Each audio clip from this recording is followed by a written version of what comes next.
Hello guys, இனி நம்ம பார்க்க போற இனிமே I return from the death episode 13 தான். அப்படி நீங்க மற்ற எபிசோட்லாம் பார்க்கலையா, பிளேலிஸ்ட்டை கிரியேட் பண்ணி வச்சிருக்கேன், போய் செக் அவுட் பண்ணிக்கோங்க. மறக்காம சப்ஸ்கிரைப் பண்ணிக்கோங்க, கீழேயும் லைக் பண்றேங்க. சரி வாங்க நம்ம டைம் வேஸ்ட் பண்ணாம எபிக்குள்ள போகலாம். எபிக்கோட ஸ்டார்டிங்லேயே அவன் அந்த ஐடென்டிட்டி கார்டை வந்து தரான். அதுல தான் அந்த டெக்னிக்கும் இருக்கா. இதனாலே அவனும் கேட்கறான், இந்த சூப்ரீம் டெக்னிக்கு பதில் எனக்கு வந்து எவ்வளோ மெரிட் பாயிண்ட் வந்து கிடைக்கும். இதை கேட்கிற அவரும் கொஞ்சம் ஆச்சரியமாயிட்டு சொல்றாரு, ஒரு 15 லட்சம் மெரிட் பாயிண்ட் வந்து உனக்கு கிடைக்கும். இதை கேட்கிற அவங்க ரெண்டு பேருமே அங்க ரொம்பவும் சந்தோஷமாயிடுறாங்க. அங்க சந்தோஷத்துல அவங்களும் துள்ளி குதிக்க ஆரம்பிக்கிறாங்க. நெக்ஸ்ட் சீன்ல அவங்களும் ஸ்டால் போட்டு அங்க பார்த்தா அந்த சூப்ரீம் டெக்னிக் அதை வந்து ஏலத்துல விட ஆரம்பிக்கிறாங்க. அது ஒரு சூப்ரீம் டெக்னிக்னு தெரிஞ்சாத்த செகண்டே ஆளுங்க பார்த்தா கொச்சன்னு வர ஆரம்பிக்கிறாங்க. அங்க 5 லட்சம் 6 லட்சம் 7 லட்சம் அப்படின்னு அவங்களும் கத்த ஆரம்பிக்கிறாங்க. இத்தனைக்கும் நம்ம லீ கூட வந்து 10 லட்சத்துக்கு அங்க கேக்குறான். ஆனா திடீர்னு ஒரு வாய்ஸ் அது, இந்த மாதிரி நான் 13 லட்சம் தரேன், அந்த டெக்னிக் எனக்கு வேணும். உடனே நம்ம லீ சனுக்கு கோவம் வருதா. இதனாலே அவனை கத்தி சொல்றான், என்ன தாண்டி யாரு வந்து இந்த டெக்னிக்கை வாங்குறாங்களோ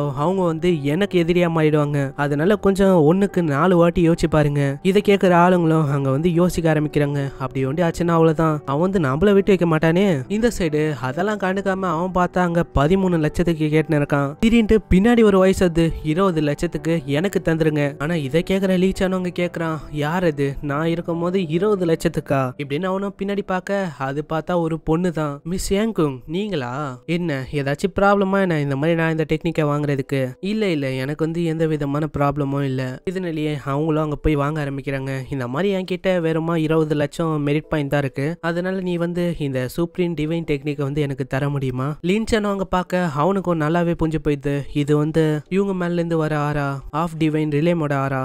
இதனாலேயே அவனும் அங்க சொல்றான், எனக்கு வந்து எந்த விதமான பிரச்சனையும் இல்ல, நீங்க வந்து இதை எடுத்துக்கலாம். இதை கேட்கிற அவங்க வந்து ரொம்பவும் சந்தோஷமாயிடுறாங்க. அப்படியா, ரொம்பவும் நன்றி, இந்த மெடலை வச்சுக்கோ, இது வந்து நான் இருக்கிற ஏரியாவோட மெடலு. அங்க வந்து யாராச்சும் தொலை பண்ணாங்கன்னா இதை வந்து வெறுமா காட்டு, அவங்க அடங்கி போயிடுவாங்க பாத்துக்கோ. பை த வே நீ வந்து ரொம்பவும் நல்லவனா இருக்க, அதனால நான் உன்னை இனிமே பிரதர் லின்னு கூப்பிடலான்னு இருக்கேன். இதை கேட்கிற அவனும் அங்க உருகி போயிடுறான். சரி நான் வந்து இங்க இருந்து போறேன் அப்படின்னு அவங்களும் அங்க இருந்து போயிடுறாங்க. அங்க லின்சானும் கனவுலயே வச்சுன்னு இருக்கான். இவங்களும் ராவும் என்ன ரிலேட்டிவா என்ன, ஏன்னா இவங்க ரெண்டு பேரோட ஃபீலிங்ஸும் ஒரே மாதிரி எனக்கு தெரியுது. இப்படி இவனும் யோசனை இருக்க அங்க பார்த்தா லீச்சானோ கத்தின்னு இருக்கான். என்ன அவங்க வந்து உங்களோட சப்போர்ட்ல இருந்தா நான் என்ன பயந்துருவேனா என்ன, நான் அதுக்கெல்லாம் பயப்பட மாட்டேன். இந்த மாதிரி இன்னமும் 10 நாள் அந்த டோர்னமெண்ட் அதுல அப்போ காட்டுறேன்டா என்னோட திறமைய. நெக்ஸ்ட் சீன்ல நம்ம லின்சனும் அங்க நிறையவே பில்ஸை வந்து வாங்கின்னு வரான். அவனும் அழுதுங்கனே வரான். இந்த மாதிரி 20 லட்சம் மெரிட் பாயிண்ட்ஸ் அது எல்லாமே இந்த பில்ஸ்னால நாஸ்தியா போயிடுச்சு. நம்ம வந்து 30க்கும் மேல அந்த டிவைன் ரூல்ஸை வந்து வாங்கியிருக்க முடியும். ஆனா எதுக்கு இந்த பில்ஸை நம்ம வாங்கினோம், அதுக்கு ஏதாச்சும் ரீசன் இருக்கா,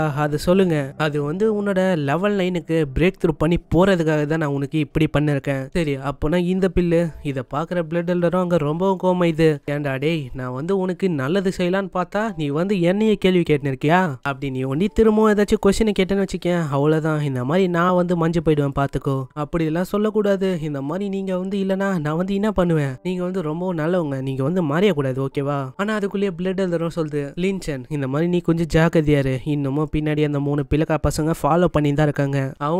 அவங்கள பத்திலாம் நம்ம கவலைப்பட தேவையில்ல. அந்த பிளக்கா பசங்க வந்து கூடிய சீக்கிரத்துல என் கையில தான் சாவ போறாங்கன்னு நினைக்கிறேன். பின்னாடியே லீச்சனும் சொல்றான், இன்னைக்கு வந்து இவனை போட்டு தள்ளாம விடக்கூடாது, வாங்கடா பின்னாடியே போலாம் இப்படின்னு இவங்களும் பின்னாடி போக ஆரம்பிக்கிறாங்க. நெக்ஸ்ட் சீன்ல அவனும் ஒரு ஏரியாவுக்கு போயின்னு இருக்கும் போது திடீர்னு அங்க நின்று அப்படியே மஞ்சு போயிடுறான். இதை பாக்குற லீச்சனுக்கும் புரிஞ்சு போயிடுது, அப்போனா இவனுக்கு தெரிஞ்சுட்டுக்குது போல, அதனால தான் இவன் ஓட்டானா என்ன. ஆனா அதுக்குள்ளேயே ஒரு ஃபயர் ஆரவும் இவங்க மேல தாக்கலான்னு ஆதியும் பயப்புல அவனோட கத்தியை வச்சு வெட்டி போட்டுறான். அப்புறம் தான் இவங்களே நோட்டீஸ் பண்றாங்க, இன்னமும் நம்ம லின்சன் அவன் வந்து முன்னாடி தான் இருக்கான். நீ வந்து எவ்வளவு அரகண்டானவனா, உனக்கு டைம் கிடைச்சும் நீ வந்து ஓடாம இருக்க ஏன்? ஆனா லின்சன் பார்த்தா அவனோட ஹெவன்லி ஃபயரை கையில எடுத்துக்கினே சொல்றான், அட நான் ஏன்டா ஒண்ணும், இந்த மாதிரி சாவு வந்தது நீங்க, அதுக்கு நாளா ஓட மாட்டேன். நீ வந்து என்ன சொல்ற, இத வந்து எங்களோட பாஷையில என்ன தெரியுமா சொல்லுவாங்க, இததான் பைத்தியக்காரத்தனம்னு சொல்லுவாங்க. ஏன்னா நீ தான் இப்ப சாவ போற. சரி என்ன பண்றீங்க, தாக்குங்க லின்சன் மேல. இதனாலயே அவங்கள தாக்கலான்னு போவ, ஆனா லின்சன் பார்த்தா அவங்கள துவச்சி எடுத்துறான். ஆனா இதை பார்த்து இருக்க லீச்சனும் அவனோட ஸ்வாடை எடுத்து தாக்கலன்னு வர நம்ம லின்சனும் அங்க லீச்சனோட ஆளுங்க கூட சண்டை போட்டு இருப்பானா. அந்த டைம்ல இவன் கத்தி எடுத்துன்னு வந்தனால இவன் வந்து அவன் முன்னாடி காட்டிடுறான் இவனை. இதனால லீச்சனோட ஆளுங்களை ஒருத்த வந்து அப்படியே வந்து போயிடுறான் அவனோட கையால.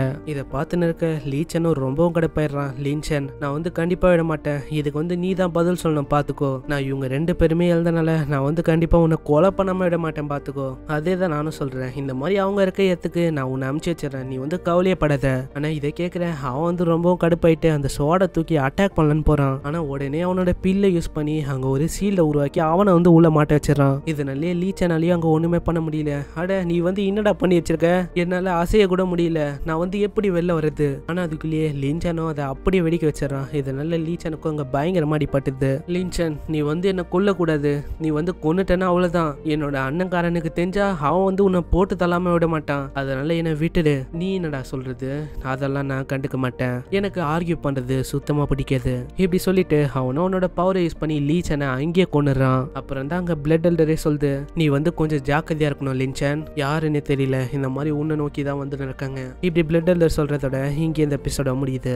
அது வந்து யாரு, அதுக்கும் மேல இவனோட அண்ணன்காரன் அவன் வந்து நம்ம லின்சனை கொன்னுடுவானா இல்ல லின்சன் வந்து தோத்துருவானா? அந்த 10 நாளுக்கு அப்புறம் இன்னமும் டோர்னமெண்ட் வேற இருக்கு. ஸோ மறக்காம சப்ஸ்கிரைப் பண்ணிக்கோங்க, ஏன்னா அப்போதான் இதுக்கத்த வர எபிசோட்லாம் நோட்டிஃபிகேஷனாக வரும். இவங்க இந்த வீடியோவை இங்கே முடிச்சனால நானும் இந்த வீடியோவை இங்கே முடிச்சுக்கிறேன். உங்களை நெக்ஸ்ட் எபிசோட்ல சந்திக்கிறேன். அது வரைக்கும் சைனரா.